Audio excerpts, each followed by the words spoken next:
Hi, இன்றைக்கி நம்ம என்ன பார்க்க போகிறோம்னா லெக்ரான்ஜ் இன்டர்போலேஷன் தான். ஸோ லெக்ரான்ஜ் இன்டர்போலேஷன் வந்து அன்ஈக்குவல் இன்டர்வல்ஸுக்கு. ஓகேவா? சரி, இந்த ப்ராப்ளம் பார்க்கலாமா? ஃபார்முலா ஃபஸ்ட்டு பார்த்துக்கலாம். y = f(x). இது ரொம்ப ரொம்ப ஈஸி. ஜஸ்ட்டு ஃபார்முலாவில் நீ எந்த கால்குலேஷன் பண்ண வேணாம், கொடுத்துருக்க வேல்யூவை சப்ஸ்டியூட் பண்ணி சப்ராக்ட் பண்ணி டிவைட் மல்டிபிள் பண்ணாலே போதும். ஓகேவா? சரி, பாருங்கள், ஃபார்முலா ஃபஸ்ட்டு தெரிஞ்சுக்கோங்க. x - x1 into x minus x2 and so on x minus xn. அதாவது எக்ஸ்லேருந்து தான் ஃபஸ்ட்டு ஆரம்பிக்கிங்க. உங்களுடைய எக்ஸ் வேல்யூ வந்து எப்படி இருக்கும்? x0, x1 and so on xn இருக்கும் இல்லையா?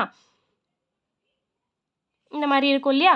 அப்போ ஃபஸ்ட்டு எக்ஸ்லேருந்து x1 சப்ராக்ட் பண்ணியிருக்கோங்க. ஏன்னா டினாமினேட்டர் x0ல் ஆரம்பிப்போம். அதனால் ஃபஸ்ட்டு டேர்முங்கிறதுனால x0 ஒமிட் பண்ணிவிட்டு ஆரம்பிங்க. x minus x1, x minus x2 and so on x minus xn divided by எந்த நம்பரை ஒமிட் பண்ணமோ அந்த நம்பர்லேருந்து ஆரம்பிக்கணும். அப்போ x0 minus x1, x0 minus x2 and so on x0 minus xn. எப்படி மேலே நியூமரேட்டரெல்லாம் எக்ஸ் வருதோ அதே மாதிரி டினாமினேட்டரில் எந்த நம்பரை ஒமிட் பண்ணமோ அந்த நம்பர் தான் ஃபஸ்ட்டு நம்பராக வரும். ஓகேவா? Into y0 first number plus. இப்போ செகண்ட் டேர்முக்கு வாங்க. x மைனஸ், இப்போ அடுத்தது செகண்ட் டேர்ம் எழுதுகிறோமா, அதனால செகண்ட் நம்பரை ஒமிட் பண்ணிக்கோங்க. இதை எழுதிக்கோங்க. அப்போ பாருங்கள், x minus x0, x minus x2, ஏன்னா இது ஒமிட் பண்ணிட்டோம். அதனால் x minus x2 and so on x minus xn. டினாமினேட்டரில் எதை ஒமிட் பண்ணுமோ அதில் வந்து ஆரம்பிக்கணும். அப்போ x1, இப்போ x1 minus x0, x1 minus x2 and so on x1 minus xn. Same நம்பரை சப்ராக்ஷன் பண்ணிடாதீங்க, ஏன்னா அது 0 ஆகிடும் இல்லையா? சரி, செகண்ட் டேர்முங்கிறதுனால y1 plus and so on. இதே மாதிரி அடுத்தது n டேர்ம் எழுதலாமா? nth டேர்ம்னு என்னது? xn ஒமிட் பண்ணியிருப்போம், மற்றதெல்லாம் எழுதியிருப்போம் இல்லையா? அப்போ ஃபஸ்ட்டு எல்லாம் எக்ஸில் ஆரம்பிக்கும். x minus x0, x minus x1, x minus x2 and so on எது வரைக்கும் இருக்கும்? nth டேர்முக்கு முன்னாடி டேர்ம் வரைக்கும் இல்லையா? அப்போ x மைனஸ் xn மைனஸ் 1 வரைக்கும் இருக்கும். nth டேர்ம் வராது. ஓகேவா?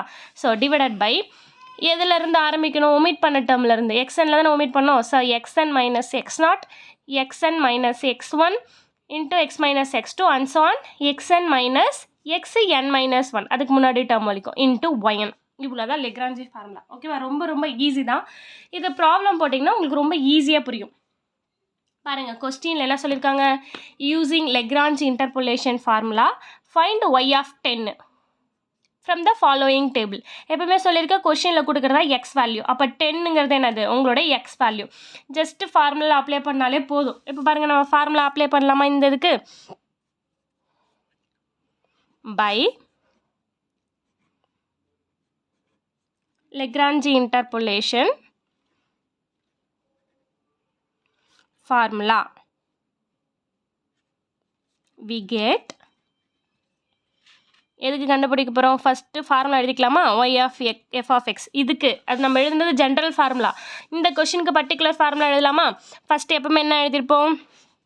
இது வந்து x0, இது x1, இது x2, இது x3. 3 டேர்ம் தான் இருக்குது. அப்போ 3 வழிக்கு எழுதினா போதும். இந்த மாதிரி nth டேர்ம் எழுத தேவையில்லை. இதுதான் உங்களுடைய y0, y1, y2, y3. ஓகேவா? சரி, ஃபஸ்ட்டு என்ன பண்ணுவோம்? x மைனஸ் x1 அதான கொஸ்டின். ஃபஸ்ட்டு எப்பவுமே x0 ஒமிட் பண்ணிடுவோம் இல்லையா? இதை ஒமிட் பண்ணிவிட்டு மீது எல்லாத்தையும் எழுதுவோம்.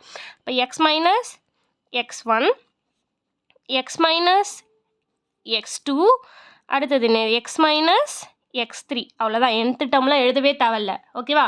எக்ஸில் ஆரம்பிக்கிறோம். x minus x1, x minus x2, x minus x3 divided by எந்த நம்பர் ஒமிட் பண்ணமோ அதில் தான் ஆரம்பிக்கணும். எது? x0ல் ஒமிட் பண்ணியிருக்கோம் இல்லையா?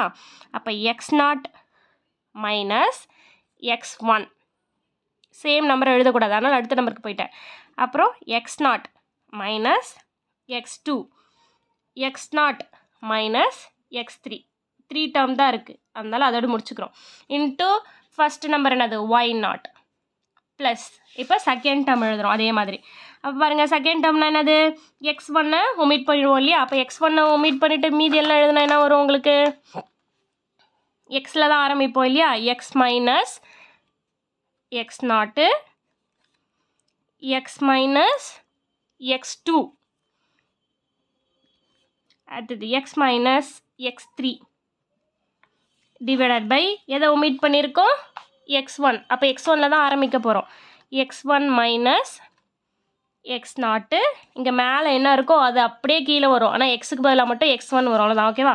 x1 minus x2 x1 minus x3 into y1 plus அடுத்த டேர்ம் x2வை ஒமிட் பண்ணிடணும். அப்போ x2 ஒமிட் பண்ணி எழுதலாமா? மேலே எல்லாமே நியூமரேட்டரில் x தானே. அப்போ x minus x2 x0 x minus x1 x minus x3 மேலே என்ன இருக்கோ அதே டேர்ம் தான் கீழே வரும். ஆனால் எக்ஸுக்கு பதிலாக என்ன வரும்? x2 வரும். ஏன்னா x2 தான் ஒமிட் பண்ணியிருக்கோம். அப்போ x2 மைனஸ் x0 இங்கே பாருங்கள் x2 minus x1 x2 minus x3 into அடுத்தது y0 y1னா y2. அப்போ அதே மாதிரி கண்டினியூ பண்ணி கீழே எழுதிக்கலாமா? பாருங்கள் அடுத்தது என்ன பண்ண போகிறோம்? x3யை ஒமிட் பண்ண போகிறோம் இல்லையா? x3 ஒமிட் பண்ணால் x minus x0 x minus x1 x minus x2 divided by x3 omit பண்ணியிருக்கோமா? அப்போ x3 தான் ஆரம்பிக்கணும். x3 மைனஸ் x0 மீல இருக்கிறது அப்படியே எழுதிக்க வேண்டியதான். x3 minus x1 x3 minus x2 into y2னா y3. அவ்வளோதான். y3 வரைக்கும் எழுதி கம்ப்ளீட் பண்ணிட்டோம். முடிஞ்சிடுச்சு. இதுக்கப்புறம் ஜஸ்ட்டு இதோடைய வேல்யூஸ்லாம் எடுத்து நீங்கள் சப்ஸ்டியூட் பண்ணாலே போதும், உங்களுக்கு ஆன்சர் கிடச்சிடும். ஓகேவா? இப்போ பாருங்கள், இப்போ இங்கே எக்ஸோடைய வேல்யூ என்னன்னு தெரியும். y equal to f of 10 10க்கு தானே கண்டுபிடிக்க சொல்லியிருக்காங்க. அப்போ எக்ஸோடைய வேல்யூ 10. எக்ஸ் எங்கெங்கெல்லாம் இருக்கோ அங்கெல்லாம் 10 சப்ஸ்டியூட் பண்ணணும். அப்போது 10 மைனஸ் x1 வேல்யூ வேல்யூ என்னது? 6 இல்லையா? அப்போ x1க்கு பதில் நீங்கள் என்ன பண்ண போகிறீங்க? 6 சப்ஸ்டியூட் பண்ண போகிறீங்க. அப்போ 6 மைனஸ் 10 மைனஸ் x2 வேல்யூ என்னது? 9. அடுத்தது 10 மைனஸ் x3ங்கிறது என்னது? 11 டிவைடட் பை இப்போ எது x0லேருந்து எழுதணும் இல்லையா? அப்போ x0ங்கிறது என்னது? 5 ஃபிக்ஸ்டு. இப்போது 5 மைனஸ் x1 வேல்யூ 6. அடுத்து ஃபார்முலா பாருங்கள், x0 மைனஸ் x2 அப்போ 5 minus 9 5 minus x3 11 into y0 value y0ங்கிறது என்னது? 12 ப்ளஸ் இதே மாதிரி அடுத்தடுத்த நம்பரை நீங்கள் எழுதினாலே போதும். ரொம்ப ஈஸி தான். ஜஸ்ட் நீங்கள் ஃபார்முலாவில் இந்த வேல்யூலாம் சப்ஸ்டியூட் பண்ணாலே போதும். ஓகேவா? அடுத்தது பாருங்கள், எப்போவுமே எக்ஸ் ஃபிக்ஸ் தான். அப்போ 10 எப்போவுமே இங்கே ஃபிக்ஸ்டு தான். 10 மைனஸ் முன்னே x0 ஒமிட் பண்ணி இப்போ x1 ஒமிட் பண்ணி இங்கே எழுத வேண்டியதான். அப்போ என்ன வரும்? 10 minus 5 10 minus 9 10 minus 11 divided by 6 subtract பண்ணியிருக்கோமா? அப்போ 6 மைனஸ் 5 இந்த அப்படியே தான் இருக்கும். 10க்கு பதிலாக ஆனால் 6 போடணும், அவ்வளோதான். 6 மைனஸ் 11 இன்ட்டு y1 வேல்யூ என்னது? 13 ப்ளஸ்ஸு அதே மாதிரி 10 மைனஸ் இப்போ என்னது? x2வை ஒமிட் பண்ணிடணும். அப்போ 10 மைனஸ் 5 இந்த நம்பரை தான் நான் எழுதியிருக்கேன். ஓகேவா? ஒரு நம்பராக ஹைட் பண்ணிட்டு வரேன் பாருங்கள். 10 மைனஸ் 5 10 மைனஸ் 6 10 மைனஸ் 11 ஹைட் பண்ணியிருக்க நம்பர் என்னது? 9 இல்லையா? அப்போது 9 மைனஸ் இங்கே இருக்கிற நம்பர் தான் அப்படி எழுதணும். 9 மைனஸ் 10க்கு பதிலாக ஆனால் 9 போட போகிறோம், அவ்வளோதான். 9 மைனஸ் 6 9 மைனஸ் 11 இன்ட்டு இதுக்கு கீழே என்ன இருக்குது? 9க்கு கீழே 14. அப்போ 14 ப்ளஸ் இப்போ அடுத்தது இல்லாமல் x3யை ஒமிட் பண்ணிக்கிறோம். அப்போ 11. அப்போ 10 minus 5 10 minus 6 10 minus 9 divided by 11. அப்போ 11லேருந்து ஆரம்பிக்கணும். 11 மைனஸ் 5 11 மைனஸ் 6 11 மைனஸ் 9 இன்ட்டு அதுக்கு கீழே இருக்குது 16. அவ்வளோதான். ஓகேவா? இப்போ என்ன பண்ண போகிறோம்? ஜஸ்ட் இது எல்லாத்தையுமே நீங்கள் கால்குலேட்டரில் சப்ராக்ட் பண்ணி மல்டிபிள் பண்ணாலே போதும், உங்களுக்கு ஆன்சர் ஈஸியாக கிடச்சிரும். ஓகேவா? ஸோ அப்போ 10 மைனஸ் 6னா என்னது? உங்களுக்கு என்னது? 4 4 10லேருந்து 1 போயிடுச்சுன்னா 1 10லேருந்து மைனஸ் 11 போயிடுச்சுன்னா மைனஸ் 1 டிவைடட் பை 5லேருந்து 6 போயிடுச்சுன்னா மைனஸ் 1 5லேருந்து 9 போயிடுச்சுன்னா மைனஸ் 4 5லேருந்து மைனஸ் 11 போயிடுச்சுன்னா minus 6 into 12 plus next number 10 minus 5 என்னது? 5 10 மைனஸ் 9னா 1 10 மைனஸ் 11னா மைனஸ் 1 டிவைடட் பை இங்கே 6 மைனஸ் 5 ஸோ 1 இன்ட்டு 6 மைனஸ் 9னா மைனஸ் 3 6 மைனஸ் 11ங்கிறது மைனஸ் 5 இன்ட்டு என்ன இருக்குது? 13 ப்ளஸ்ஸு அதே மாதிரி இப்போ பாருங்கள் 10 மைனஸ் 5னா 5 10 மைனஸ் 6ங்கிறது 4 10 மைனஸ் 11ங்கிறது -1 டிவைடட் பை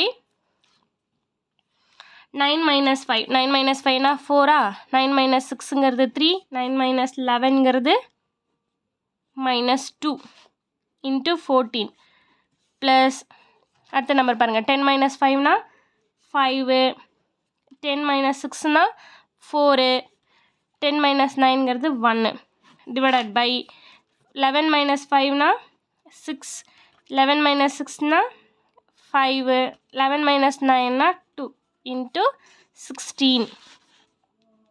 ஓகேவா? சரி, இப்போ இதை பாருங்கள். இதெல்லாம் ஜஸ்ட் கால்குலேட்டர் நீங்கள் சப்ராக்ட் பண்ணி மல்டிபிள் அண்ட் டிவைட் பண்ணாலே உங்களுக்கு ஆன்சர் கிடைக்கும். ஸோ ஃபைனல் ஆன்சர் என்னது அப்படின்னா 14.6666ன்னு போயிட்டே இருக்கும். இதுதான் உங்களுடைய y10 வேல்யூ. ஓகேவா? புரிஞ்சிச்சா? லெக்ரான்ஜ் இன்டர்போலேஷன்ங்கிறது ரொம்ப ரொம்ப ஈஸி. ஜஸ்ட்டு ஃபார்முலாவை அப்ளை பண்ணி உங்களுக்கு எவ்வளோ டேர்ம் இருக்கோ அதுக்கேற்ற மாதிரி உங்கள் ஃபார்முலாவை ஸ்டாப் பண்ணிக்கணும். அவ்வளோதான். ஃபார்முலா எழுதிட்டு கொடுத்துருக்க வேல்யூ எடுத்து சப்ஸ்டியூட் பண்ணாலே உங்களுக்கு ஆன்சர் கிடச்சிரும். ஓகேவா? ஓகே, தேங்க்யூ, பாய்.